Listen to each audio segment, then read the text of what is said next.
Bismillahirrahmanirrahim. Assalamualaikum warahmatullahi wabarakatuh. Alhamdulillah, wassalatu wassalamu ala rasulillah wa ala alihi wa sahbihi wa man walah, amma ba'd. Pendengar yang dirahmati Allah subhanahu wa ta'ala, salah satu karunia Allah yang diberikannya kepada umat Islam adalah tidak adanya perbedaan bahwa sumber utama dalam hukum dan pedoman hidup kita adalah Al-Quran dan As-Sunnah. Keduanya adalah wahyu yang bersih dari kesalahan, maksum atau terjaga dari kekeliruan. Siapa saja yang berpegang teguh dengan kedua sumber tersebut, maka ia tidak akan pernah tersesat dan tidak akan berselisih. Umat Islam di masa Rasulullah SAW atau para sahabat selalu kembali kepada beliau SAW setiap kali terjadi perbedaan pendapat atau perselisihan di antara mereka. Setelah Rasulullah SAW menjelaskan, sirnalah perselisihan dan perbedaan di antara mereka. Atau terjadi kasus yang cukup rumit, sehingga Rasulullah SAW berdiam diri menunggu turunnya Al-Quran. Namun setelah turunnya Al-Quran yang menjelaskan realita dan hukumnya, sirnalah segala persoalan yang mengganjal mereka. Sebagai contoh adalah kasus hadisul ifki, atau berita bohong yang dialamatkan kepada Aisyah radhiyallahu anha, dan juga penyebab turunnya ayat tentang li'an di dalam surat An-Nur yang dialami oleh salah seorang sahabat Rasulullah SAW, yaitu Hilal bin Umayyah radhiyallahu an. Dan ketika Rasulullah SAW telah meninggal dunia, mulailah terjadi perbedaan pendapat di kalangan para ulama. Akan tetapi yang perlu diingat, bahwa perbedaan ini bukan persoalan yang menyangkut akidah atau prinsip dalam Islam. Kita yakin bahwa para ulama tidak mungkin meyakini satu hukum syariat atau memberikan fatwa kecuali yang sesuai dengan tuntunan Al-Quran dan juga sunnah Rasulullah SAW. Namun sebagai manusia biasa yang tidak maksum, mungkin saja seseorang keliru dalam memahami kandungan yang terdapat di dalam Al-Quran dan As-Sunnah tanpa bermaksud menyelisihi, apalagi menentang atau berpaling dari keduanya. Pendengar yang budiman, dimanapun Anda berada, ada beberapa sebab terjadinya perbedaan pendapat di kalangan para ulama, yang mudah-mudahan dengan mengetahui hal ini, kita dapat menyikapi dengan benar terhadap perbedaan yang ada di antara mereka. Adapun sebab yang pertama, yaitu nas atau dalil dalam satu masalah tidak sampai kepada seorang alim yang keliru dalam mengambil satu keputusan atau memberikan fatwa. Kasus seperti ini bukan hanya terjadi di masa sekarang saja, bahkan pernah terjadi beberapa kali di masa sahabat Rasulullah SAW. Sebagai contoh, Imam Bukhari dan Muslim meriwayatkan bahwa di masa pemerintahan Amirul Mukminin Umar bin Khattab radhiyallahu an, ketika beliau melakukan perjalanan menuju Palestina yang telah dikuasai oleh kaum muslimin bersama satu rombongan dari kalangan Muhajirin dan Ansor. Nah, ketika di tengah perjalanan terdengarlah kabar bahwa di negeri Syam atau Suriah dan Palestina ini tengah dilanda wabah yang sangat berbahaya serta telah banyak menelan korban jiwa. Dalam sejarah Islam, wabah ini disebut dengan wabah Ta'un Amwas, di mana wabah ini telah menelan korban sekitar 25.000 jiwa, termasuk diantaranya adalah panglima besar kaum muslimin, yaitu Abu Ubaidah bin Al-Jarrah dan juga Mu'adz bin Jabal radhiyallahu anhuma. Nah, mendengar berita itu, Umar bin Khattab radhiyallahu an menahan perjalanan dan bermusyawarah dengan para pembesar dari kalangan kaum Muhajirin dan Ansor. Maka terjadilah perbedaan pendapat di antara mereka dalam masalah ini. Apakah mereka meneruskan perjalanan atau kembali lagi ke Madinah? Adapun yang berpendapat untuk kembali ke Madinah memberikan argumentasi bahwa masuknya mereka ke kota itu akan membawa mereka kepada kematian, karena wabah itu sangat berbahaya. Sedangkan pendapat kedua di antara mereka memberikan pandangan bahwa semua yang terjadi tidak pernah terlepas dari qada dan qadar Allah. Semua itu telah tercatat di Lauhul Mahfuz.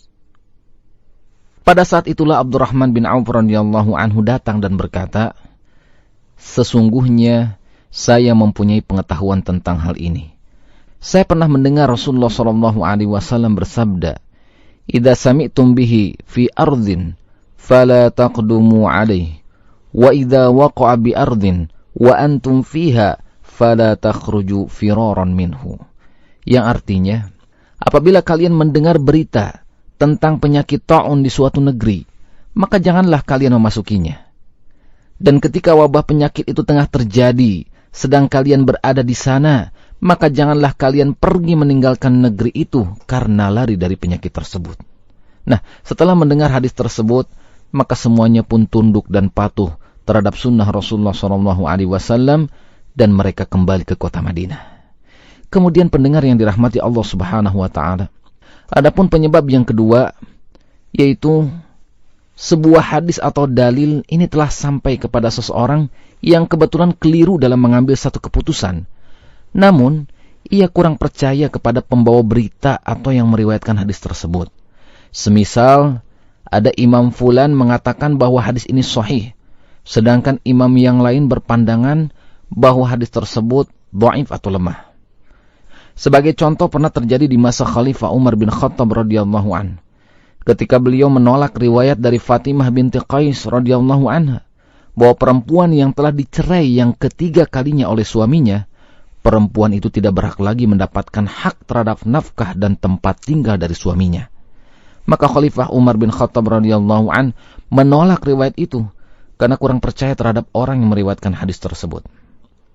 Kemudian pendengar sekalian, penyebab yang ketiga yaitu dalil atau hadis tersebut telah sampai kepada orang tersebut, namun ia keliru dalam memahaminya.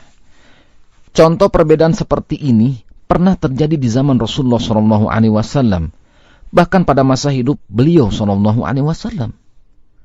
Peristiwa itu bermula ketika Rasulullah SAW baru selesai dari peperangan Ahzab pada tahun ke-5 Hijriah dan meletakkan peralatan perang.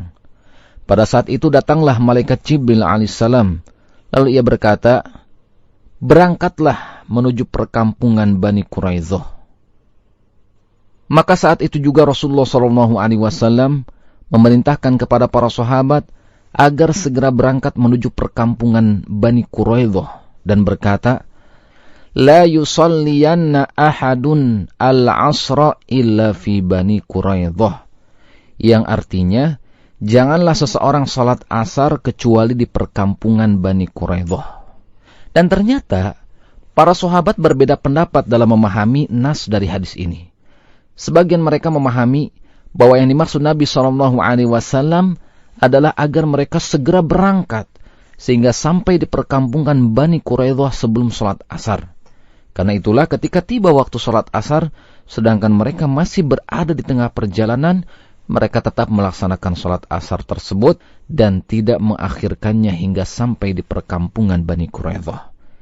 Sedangkan sahabat yang lain memahami bahwa yang dimaksud Rasulullah SAW adalah agar mereka jangan melaksanakan salat asar kecuali di perkampungan Bani Quraidah. Sehingga ketika tiba waktu salat asar, sedangkan mereka masih berada di tengah perjalanan, mereka tidak langsung melaksanakan salat asar dan menundanya hingga sampai di perkampungan Bani Quraidah. Maka ketika hal itu disampaikan kepada Rasulullah SAW, beliau tidak memberikan komentar apa-apa dan tidak mencela kelompok yang manapun. Dan tidak diragukan lagi bahwa yang benar adalah yang melakukan sholat tepat pada waktunya dan tidak menundanya hingga keluar dari waktunya. Karena kewajiban melaksanakan sholat dalam waktunya adalah dengan dalil yang jelas, sedangkan dalil hadis ini masih mengandung beberapa penafsiran. Kemungkinan besar inilah penyebab paling dominan yang melatar belakangi terjadinya perbedaan pendapat di kalangan para ulama dalam persoalan far'iyah atau cabang, namun bukan yang menyangkut persoalan prinsip di dalam syariat Islam. Kemudian pendengar yang dirahmati Allah Subhanahu wa Ta'ala, penyebab perbedaan yang keempat yaitu dalil telah sampai kepada seorang ulama. Akan tetapi dalil itu sebenarnya sudah dinasakh atau dihapus kandungan hukumnya, artinya tidak berlaku lagi. Namun ulama tersebut tidak mengetahui dalil yang menghapusnya. Kemudian penyebab yang kelima yaitu sebuah hadis atau dalil telah sampai kepada seorang ulama, namun ia lupa terhadap dalil tersebut. Dan sudah menjadi sunnatullah bahwa lupa adalah bagian dari fitrah kita sebagai manusia biasa. Banyak orang yang telah hafal sekian banyak hadis-hadis Rasulullah SAW, namun kemudian ia lupa. Ini merupakan salah satu penyebab terjadinya perbedaan pendapat, walau dalam porsi yang tidak terlalu besar. Nah, setelah mengetahui beberapa penyebab perbedaan pendapat di kalangan para ulama, lalu bagaimana sikap Ahlus Sunnah terhadap adanya perbedaan pendapat ini? Pendengar yang dirahmati Allah Subhanahu wa Ta'ala, jika kita menemukan perbedaan seperti yang telah disebutkan tadi, siapa yang harus kita ikuti? Apakah kita akan mengikuti seorang ulama dan tidak pernah keluar dari pendapatnya, walaupun kebenaran ada pada pendapat yang lain?